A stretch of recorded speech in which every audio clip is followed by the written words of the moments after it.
اعوذ باللہ من الشیطان الرجیم، بسم اللہ الرحمن الرحیم۔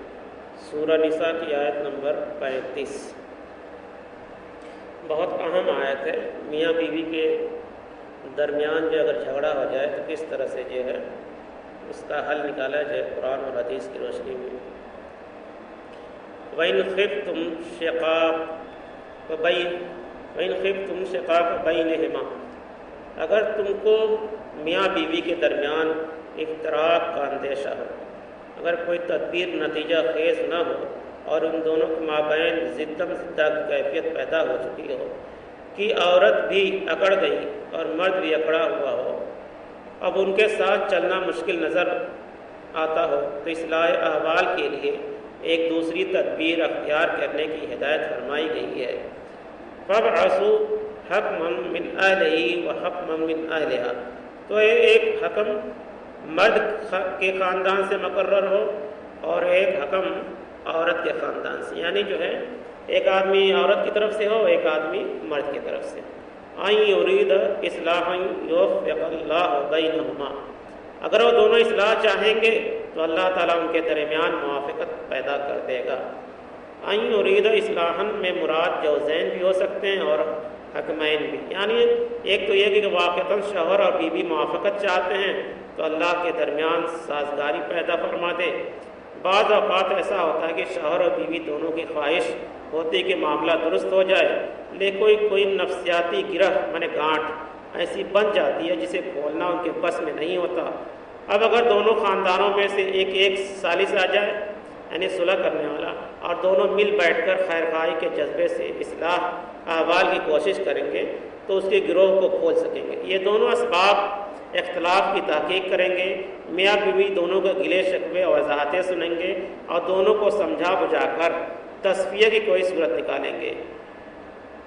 اگر وہ اصلاح کی پوری کوشش کریں گے تو اللہ تعالیٰ ان کے مابین موافقت پیدا کر دے گا، لیکن میرا رجحان پہلی رائے کی طرف زیادہ ہے کہ اس سے مراد میاں بیوی ہے۔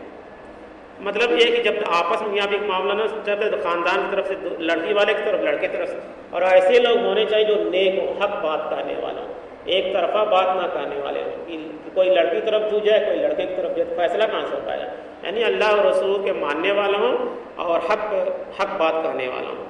ان اللہ کان علیما خبیرا، یقیناً اللہ تعالیٰ سب کچھ جانتا ہے اور باخبر ہے، یعنی اللہ تعالیٰ ہر بات کو جانتا ہے۔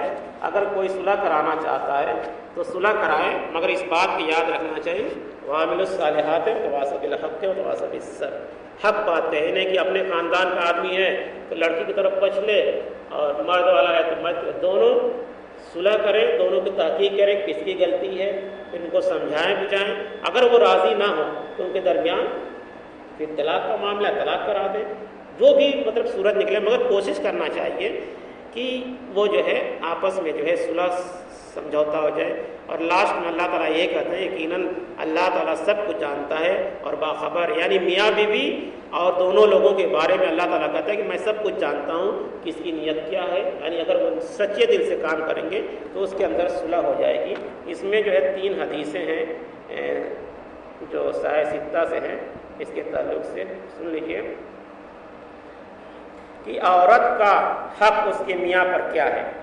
فرمایا کہ جب تو کھا تو اسے بھی کھلا، جب تو پہن تو اسے بھی پہنا، اس کے منہ پر نہ مار، گالیاں نہ دے اور گھر سے الگ نہ کر۔ غصے میں اگر تو اس سے بطور سزا بات چیت ترک کر دے یعنی چھوڑ دے تو بھی اسے گھر سے نہ نکال۔ پھر فرمایا اسے بھی ٹھیک ٹھاک سمجھا بجھا، یعنی یہ مرد کا حق ہے عورت پر۔ اب عورت کے لیے حدیث ہے کہ جب کوئی شخص اپنی بیوی کو اپنے بستر پر بلائے اور وہ انکار کر دے تو صبح تک فرشتے اس پر لعنت بھیجتے رہتے ہیں۔ یہ سب صحیح ستہ کی حدیثیں ہیں، مسلم، بخاری وغیرہ کی۔ صحیح مسلم میں ہے کہ جس رات کوئی عورت روٹ کر اپنے خاوند کے بستر کو چھوڑ رہے تو صبح تک اللہ تعالیٰ اللہ کی رحمت کے فرشتے اس پر لعنتیں نازل کرتے ہیں۔ یہ ایک حدیث ہے، عورتوں کو خاص طور سے غور کرنا چاہیے۔ اور پھر ایک مسند احمد کی روایت ہے کہ آپ صلی اللہ علیہ وسلم نے فرمایا جب کوئی عورت 5 وقت کی نماز ادا کرے، رمضان کے روزے رکھے اور اپنی شرمگاہ کی حفاظت کرے، اپنے خاوند کی فرما برداری کرے، اسے کہا جائے گا کہ جنت کے جس دروازے سے تو چاہ جنت میں چلی جا۔